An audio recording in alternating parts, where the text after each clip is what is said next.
Hello పిల్లలు, praise Lord. Welcome to kids story time. పిల్లలు, ఈరోజు లెసన్కి మీరందరూ రెడీగా ఉన్నారు కదా? Okay, let's start. పిల్లలు, ఒక ఊర్లో ఒక అన్న ఉన్నాడు పిల్లలు. ఆ అన్న పేరు రమేష్. అన్న చాలా కష్టాల్లో ఉన్నాడు. తినటానికి సరైన ఫుడ్ లేక, కట్టుకోవడానికి సరైన బట్టలు లేక చాలా పేదరికంలో ఉన్నాడు. తన దగ్గర ఓన్లీ 200 రూపీసే ఉన్నాయి. ఈ 200 రూపీస్ తోటి ఎలా బ్రతకాలి అర్థం కాక ఒకరోజు మరి జాబ్ సంపాదిద్దామని వెతుక్కుంటూ వెళ్తున్నాడు పిల్లలు. ఎంతమందిని అడిగినా ఇక్కడేం ఖాళీ లేదు బాబు, ఎల్లు అని అందరూ పంపించేస్తున్నారు పిల్లలు.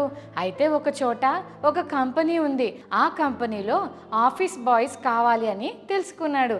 సరేలే, ఏదైతే ఏముంది, ఆఫీస్ బాయ్గా జాయిన్ అయ్యి కొన్ని డబ్బులు సంపాదిస్తే నా ఫ్యామిలీ చాలా హ్యాపీగా నడుస్తుంది కదా అని అనుకొని వెళ్ళాడు పిల్లలు. అక్కడికి వెళ్ళిన తర్వాత మేనేజర్ అంకుల్ మరి రమేష్ నన్ను పిలిచి, బాబు చెప్పు అని అంటే, సార్ ఈ కంపెనీలో ఆఫీస్ బాయ్ పొజిషన్ ఖాళీగా ఉందని తెలుసుకున్నాను, నాకు మీ కంపెనీలో జాబ్ ఇవ్వండి సార్ అని అడిగాడు పిల్లలు. అప్పుడు మేనేజర్ అన్నాడు, ఓకే నేను నీకు ఒక టెస్ట్ పెడతాను, ఆ టెస్ట్ రాయి అని చెప్పి ఒక టెస్ట్ పెట్టాడు పిల్లలు. ఆ టెస్ట్లో రమేష్ అన్న పాస్ అయ్యాడు. అప్పుడు మేనేజర్ అంకుల్ అన్నాడు, కంగ్రాచులేషన్స్ రమేష్, నీకు జాబ్ వచ్చేసింది, నువ్వు మా ఆఫీస్లో జాయిన్ అయిపోదువు. కానీ అయితే నీ ఈమెయిల్ ఐడి ఇస్తే ఫర్దర్ డీటెయిల్స్ అన్నీ కూడా నేను మీకు మీ ఈమెయిల్లో మెన్షన్ చేస్తాను అని చెప్పాడు పిల్లలు. అప్పుడు రమేష్ అన్న తలకాయ ఉంచుకొని, సార్ నాకు ఈమెయిల్ ఐడి లేదు, మా ఇంట్లో సిస్టమే లేదు సార్ అని చెప్పాడు పిల్లలు. వెంటనే మేనేజర్ ఆశ్చర్యపోయి, ఏంటి ఈమెయిల్ ఐడి లేదా, మీ ఇంట్లో సిస్టమే లేదా, అలాంటప్పుడు జాబ్ ఎందుకు ఎక్స్పెక్ట్ చేస్తున్నా బాబు, ఇంకా నీ ముఖానికి జాబ్ కూడానా, ఎల్లు అని ఎక్కిరిస్తూ పంపించాడు పిల్లలు. మేనేజర్ అలా ఎగతాళిగా నవ్వుతుంటే చాలా బాధపడుతూ రమేష్ అన్న వెనక్కి వచ్చాడు పిల్లలు. అలా రోడ్డు మీద వెళ్తూ, నాకు జాబ్ లేదా, ఏంటి నా లైఫ్ ఇలా అయిపోయింది అని బాధపడుతూ అలా చూస్తుంటే అక్కడ ఒక వెజిటబుల్ మార్కెట్ కనిపించింది. చాలామంది వెజిటబుల్స్ అమ్ముతున్నారు. వాటిని చూసినప్పుడు రమేష్ అన్నకు ఒక ఆలోచన వచ్చింది.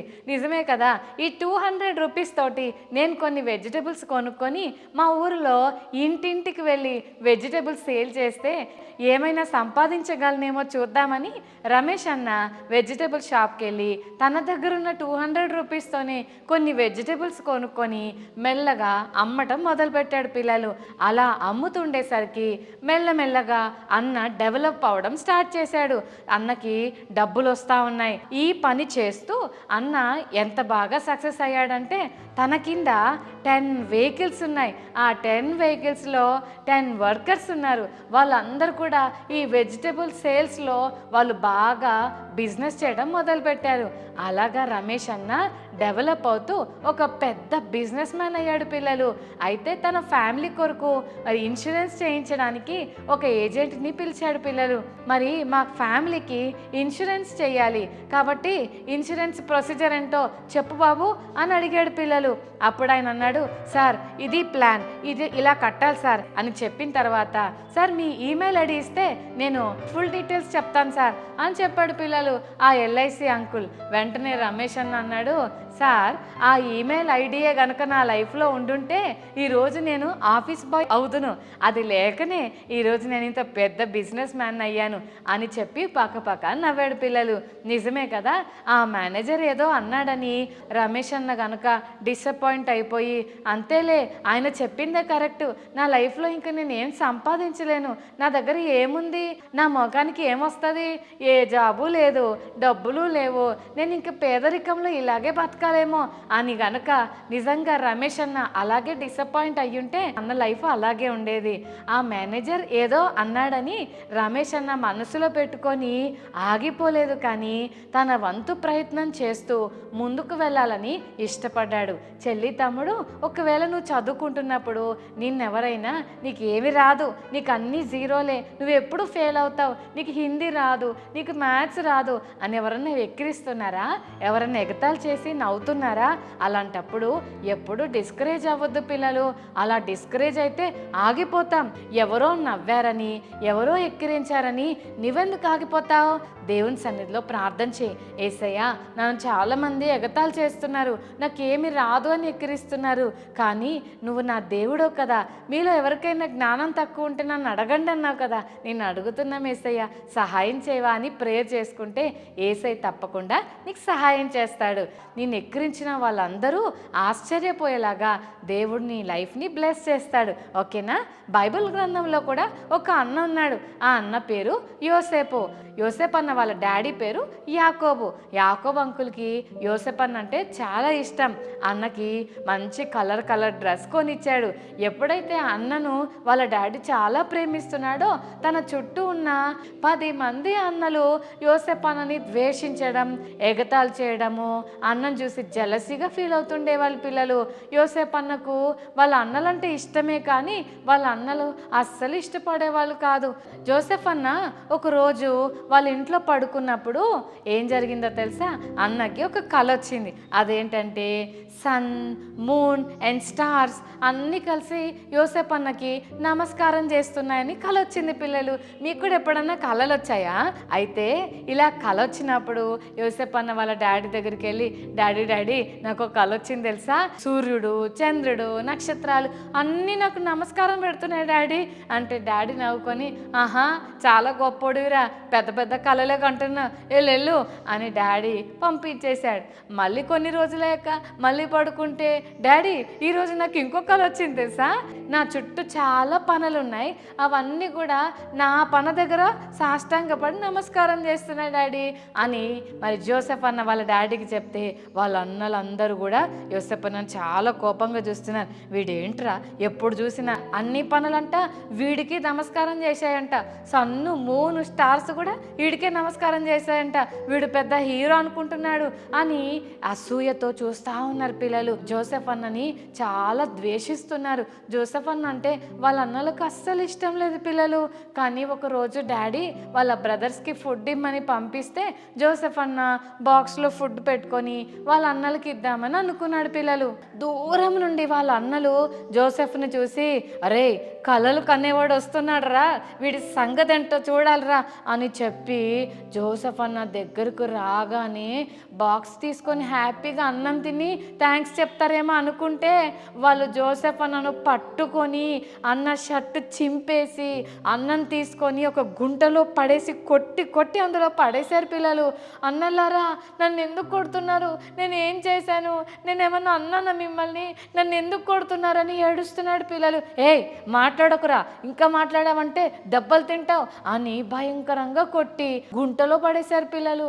ప్లీజ్ నన్ను రక్షించండి, నేను ఇంటికి వెళ్ళిపోతాను అన్నా, నన్ను బయటికి తీసుకురండి ప్లీజ్ అని బతిమాలుతున్నాడు పిల్లలు. జోసెఫ్ అన్న ఏ మాత్రం కనికరం లేకుండా, రే వీడిని చంపేద్దాంరా అని ప్లాన్లు వేసుకుంటున్నారు పిల్లలు. జోసెఫ్ అన్నని ఆ గుంటలో పడేసిన తర్వాత ఇష్మాయేలీలు మరొక దేశానికి వెళ్తా ఉన్నారు పిల్లలు. అప్పుడు అందులో ఒక అన్న అన్నాడు, రే వీడిని గుంటలో కాదురా వాళ్ళకి డబ్బులకి అమ్మేద్దాంరా, వాడు అసలు మన దగ్గర వద్దురా, మనకు అనిపించదురా, వీడు ఉంటే ఇంట్లో ఓవరాక్షన్ చేస్తున్నాడు, వీడు వద్దురా మనకి అని చెప్పి అందరూ ప్లాన్ వేసి యోసెఫ్ అన్నని వేరే దేశం వాళ్ళకి అమ్మేస్తాడు పిల్లలు. పాపం యోసెఫ్ అన్న అంటాడు, అన్న ప్లీజ్ అన్న నన్ను అమ్మకండి అన్న, నాకు డాడీ కావాలన్నా, డాడీ ఏడుస్తుంటాడన్నా, ప్లీజ్ అన్న నేను ఇంటికి వెళ్తానన్నా అంటే, ఏయ్ మాట్లాడకరా, అర్జెంటుగా వెళ్ళిపో నువ్వు అని చెప్పి తిట్టి యోసెఫ్ అన్నని వెండి నాణేలకు అమ్మేసి యోసెఫ్ అన్నని ఇచ్చేస్తారు పిల్లలు. యోసెఫ్ అన్న చేతులు కట్టేసి బానిసలాగా తీసుకెళ్ళిపోతారు. అన్న చాలా సాడ్గా ఫీల్ అవుతుంటాడు పిల్లలు. అన్నను చాలా ఎగతాళి చేస్తారు, చాలా కొడతారు, అన్నని చాలా ఇబ్బంది పెడతారు పిల్లలు. ఐగుప్తు దేశంలో బానిసగా వాళ్ళు అమ్మేస్తారు. అప్పుడు బానిసగా బ్రతుకుతాడు. ఇంట్లోనేమో డాడీ ఎంత ప్రేమగా చూసుకునేవాడో, ఇప్పుడు ఐగుప్తు దేశంలో రే ఇట్రా జోసెఫ్ వాటర్ తీసుకురా, ఇట్రా మొక్కలకు నీళ్ళు పోయి అదంతా క్లీన్ చేయి, ఇదంతా చెయ్యి అంటే, నాకు రాదంటావేంటి, నువ్వు స్లేవ్, ఏ పని చెప్పినా నువ్వు చెయ్యాలంతే, రాదు అంటే ఊరుకో అని చాలా సీరియస్గా అన్ని పనులు చేపించుకుంటారు పిల్లలు. అలాగ యోసేపు అన్న ఎంత సాడ్గా ఎంత బాధపడుతుంటాడో. యోసేపు అన్న డాడీని వదిలిపెట్టిన, అన్నలను వదిలిపెట్టిన, దేశాన్ని వదిలిపెట్టిన యోసేపు అన్న ఒక మంచి పని చేశాడు పిల్లలు. అదేంటంటే దేవుణ్ణి వదిలిపెట్టలేదు. సాతాన్ గాడు అనేక రూపాల్లో యోసేపు అన్నను పడేయాలని, దేవుని నుంచి దూరం చేసేయాలని చాలా అట్రాక్షన్స్ పెట్టి పాపాన్ని తీసుకొచ్చి యోసేపు ఈ పని చేయి, ఈ బ్యాడ్ పని చేయని యోసేపుని పాపం చేయడానికి ప్రేరేపిస్తుంటే యోసేపు అన్న ఆ పాపం చేసే ఏరియాలో ఉండకుండా పారిపోయాడు పిల్లలు. పారిపోతే యోసేపు అన్న తప్పు చేశాడని అబద్ధం చెప్పి జైల్లో పడేశారు పిల్లలు. జైల్లో పడేసిన యోసేపు అన్న మాత్రం దేవుణ్ణి విడిచిపెట్టలేదు. అలాగే ఉన్నాడు పిల్లలు. దేవుని మీద విశ్వాసంతో మరి ధైర్యంగా ఉన్నాడు. కొన్నిసార్లు మంచి పని చేసి పనిష్మెంట్ పడతా ఉంటుంది కదా, అయినప్పటికీ యోసేపు అన్న ఏ మాత్రం కూడా దేవుణ్ణి విడిచిపెట్టలేదు. యోసేపు అన్నను చాలామంది ఎక్కిరించారు, చాలామంది ఏడిపించారు. ఏడిపిస్తున్నారు కదా, బాధ పెడుతున్నారు కదా అని యోసేపు అన్న ఏ రోజు ప్రభువుని విడిచిపెట్టలేదు. ఎన్ని ప్రాబ్లమ్స్ తన లైఫ్కి వచ్చినా యోసేపు అన్న నమ్మకంగా దేవుణ్ణి వెంబడించాడు పిల్లలు. జైల్లో యోసేపు అన్నను పెడితే ఆ యోసేపు అన్న జైల్లో ఉన్నప్పుడు ఇద్దరు అంకుల్స్ 2 కలలు కంటే ఆ కలలకి మీనింగ్ చెప్పాడు. అందులో ఒక అన్నేమో కళలో వచ్చినట్లుగానే చచ్చిపోయాడు, ఇంకొక అన్నేమో కళ వచ్చినట్టుగానే జాబ్లో జాయిన్ అయిపోయాడు. వెంటనే ఆ అన్న వెళ్ళిపోయేటప్పుడు అన్నాడు, అన్న అన్న నువ్వు రాజు దగ్గరికి వెళ్తున్నావు కదా, నన్ను మర్చిపోకే, నన్ను గుర్తుపెట్టుకో అన్న ప్లీజ్ అన్న అని చెప్తే ఓకే ఓకే తమ్ముడు తప్పకుండా గుర్తుపెట్టుకుంటా అని చెప్పి ఆ అన్న కూడా రాజు దగ్గరికి వెళ్ళి యోసేపు అన్నను మర్చిపోయాడు పిల్లలు. కొన్నిసార్లు మన ఫ్రెండ్స్ కూడా మనల్ని మర్చిపోతారు కదా. మనుషులు చాలామంది మనల్ని మర్చిపోయినా దేవుడు మనల్ని ఎప్పుడూ మర్చిపోడు పిల్లలు. యోసేపు అన్నని రాజు దగ్గరుండే సర్వెంట్ మర్చిపోయాడు కానీ దేవుడు యోసేపు అన్నను మర్చిపోలేదు. ఒకరోజు ఫరో రాజుకు కల వచ్చింది. ఆ కల భావం రాజు కోటలో ఏ జ్ఞాని కూడా చెప్పలేకపోయాడు. ఏం చేయాలో అర్థం కాక ఫరో చాలా టెన్షన్ పడుతుంటే అప్పుడు యోసేపు గురించి మర్చిపోయిన ఆ ఫరో సర్వెంట్ అంటాడు, రాజా మరి నేను జైల్లో ఉన్నప్పుడు నాకు కూడా ఒక కల వచ్చింది రాజా. అప్పుడు జోసెఫ్ అని ఒక జైల్లో ఉన్న వ్యక్తి ఆ కలకు భావం చెప్పాడు, ఒకసారి ఆయన్ని పిలిచి అడగండి అని చెబితే పిల్లలు జైల్లో ఉన్న జోసెఫ్ అన్న దగ్గరికి కింగ్ సోల్జర్స్ వస్తారు. జోసెఫ్ అన్నకి ఏం అర్థం కాలేదు. నన్న రాజు పిలుస్తున్నాడా, ఏముంటుందో ఏమో ఇప్పుడు నా పరిస్థితి ఏంటో అని కంగారు పడ్డాడు. కానీ జోసెఫ్ అన్నకు మంచి బట్టలు వేసి నీట్గా కటింగ్ చేసి రాజు దగ్గర నిలబెట్టారు. అప్పుడు రాజు అంటాడు, జోసెఫ్ నాకు ఒక కళ వచ్చింది కానీ దాని భావం ఏంటో నాకు అర్థం కావట్లేదు జోసెఫ్, నువ్వేమన్నా చెప్పగలవా అని కళ మొత్తం చెప్తే జోసెఫ్ అన్న ఆ కళ భావం దేవుని సహాయంతో చెప్పాడు పిల్లలు. ఎప్పుడైతే కళ భావం చెప్పాడో రాజుకి యోసెఫ్ అన్న మీద మంచి నమ్మకం కుదిరింది. జోసెఫ్ అన్న జ్ఞానానికి రాజు ఆశ్చర్యపోయి ఇక నుంచి జోసెఫ్ నాకు అల్లుడైపోతాడు అని వాళ్ళ కూతుర్నిచ్చి జోసెఫ్కి మ్యారేజ్ చేస్తాడు. అంతేకాదు రాజ ఉంగరాన్ని తీసుకెళ్ళి జోసెఫ్కి గిఫ్ట్గా ఇస్తాడు. రాజ వస్త్రాలు, రాజ ఉంగరం వేసుకొని రాజు కూతుర్ని పెళ్లి చేసుకొని ఒక్కసారి జోసెఫ్ అన్న లైఫ్ అంతా అప్సైడ్ డౌన్ అయిపోతుంది. నిన్న జైల్లో ఉన్నాడు, ఈరోజు ప్యాలెస్లోకి వచ్చేసాడు. అంతేకాదు రాజు వాళ్ళ కూతురికి హస్బెండ్ లాగా వచ్చాడు పిల్లలు. ఎంత గ్రేటో కదా.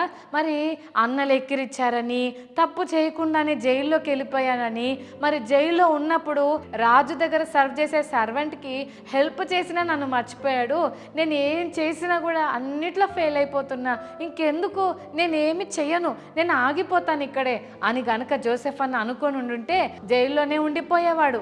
కానీ జోసెఫ్ అన్న దేవుణ్ణి విడిచిపెట్టలేదు, దేవునికి నమ్మకంగా ఉన్నాడు, దేవుని భయం కలిగి ఉన్నాడు, తన పని తను చేసుకుంటూ వెళ్ళిపోయాడు. దేవుడు జోసెఫ్ అన్నను జ్ఞాపకం చేసుకొని అన్నను ఆ దేశానికే రాజు తర్వాత రాజుగా బ్లెస్ చేశాడు. పిల్లలు ఈ కిడ్ స్టోరీ టైం ద్వారా మనం ఏం నేర్చుకుంటున్నామో తెలుసా? ఇందాక మనం విన్నాం, రమేష్ అన్న మేనేజర్ ఎక్కిరిచ్చాడని రమేష్ అన్న అక్కడే ఆగిపోయి ఉంటే ఆయన పరిస్థితి మరోలాగుండేది. ఎవరు ఎన్ని మాటలు అనుకున్నా నేను ముందుకెళ్ళిపోతానని అనుకున్నాడు కాబట్టి గొప్ప బిజినెస్ మ్యాన్ అయ్యాడు. జోసెఫ్ అన్న లైఫ్లో కూడా అన్నలు మరి వదిలిపెట్టేశారని, మంచిగా బ్రతికితే శిక్ష అనుభవించాల్సి వస్తుందని జోసెఫ్ అన్న కూడా ఆగిపోయి ఉంటే అన్న లైఫ్ వేరేలాగుండేది. కానీ అన్న ఆగిపోలేదు. దేవునికి భయపడుతూ దేవునికి నమ్మకంగా జీవించాడు కాబట్టి జోసెఫ్ అన్న కూడా గొప్పోడైపోయాడు. రమేష్ అన్న గొప్పోడయ్యాడు, జోసెఫ్ అన్న కూడా గొప్పోడయ్యాడు.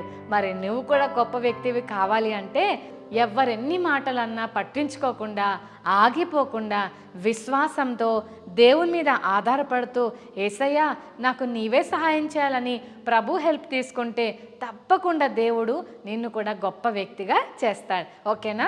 ఆగిపోకుండా ముందుకు వెళ్ళిపోతారు కదా. రైట్, కళ్ళు మూసుకోండి, ప్రేయర్ చేసుకుందాం. ప్రేమగల తండ్రి, మీకు వందనాలు ప్రభువా. ఈ కిడ్ స్టోరీ టైం వింటున్న ప్రతి చెల్లి తమ్ముడిని బ్లెస్ చేయండి ప్రభువా. లోకంలో మా ఫ్రెండ్స్ కానీ, మా రిలేటివ్స్ కానీ ఎవరైనా సరే మమ్మల్ని ఎక్కిరించినా, మమ్మల్ని విడిచిపెట్టినా, మమ్మల్ని బాధ పెట్టినా, పరిస్థితి కష్టంగా ఉందని మేము ఆగిపోకుండా ధైర్యంగా మా అడుగులు ముందుకు వేయాలని ఈ కిడ్ స్టోరీ టైం ద్వారా మీరు మాతో మాట్లాడినందుకు వందనాలు. ఒకవేళ డిసప్పాయింట్ అయ్యి, డిస్కరేజ్ అయ్యి కనుక మేము ఆగిపోతే మేము ఎక్కడున్నామో అక్కడే ఉండిపోతామని, వాటిని జయించి ముందుకు వెళ్తే గ్రేట్ పొజిషన్స్లో మేము ఉంటామని ఈ కిడ్ స్టోరీ టైం ద్వారా మీరు మాతో మాట్లాడినందుకు వందనాలు. ఈ కిడ్ స్టోరీ టైం చూస్తున్న ప్రతి చెల్లి తమ్ముడిని స్పెషల్గా బ్లెస్ చేయమని, గొప్పవారిగా తీర్చిదిద్దమని యేసునామమున వేడుకొని ప్రార్థిస్తున్నాం తండ్రి. ఆమేన్, ఆమేన్.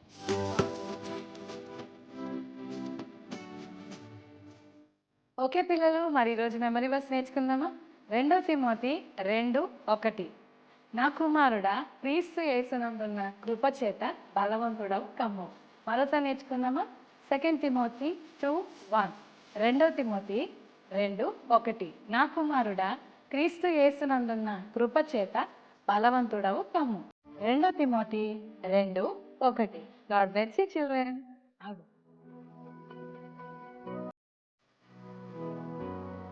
రమేష్ అన్న దగ్గర ఎంత మనీ ఉన్నాయి? తన మేనేజర్ ఎగతాళి చేసినప్పుడు రమేష్ అన్న ఏ నిర్ణయం తీసుకున్నాడు? జైల్లో ఉన్న రాజు సర్వెంట్కి జోసెఫ్ అన్న ఏ హెల్ప్ చేశాడు? ఫరో రాజుకు వచ్చిన కలకు ఎవరు అర్థం చెప్పారు? అందరినీ విడిచిపెట్టిన జోసెఫ్ అన్న ఎవరిని విడిచిపెట్టలేదు.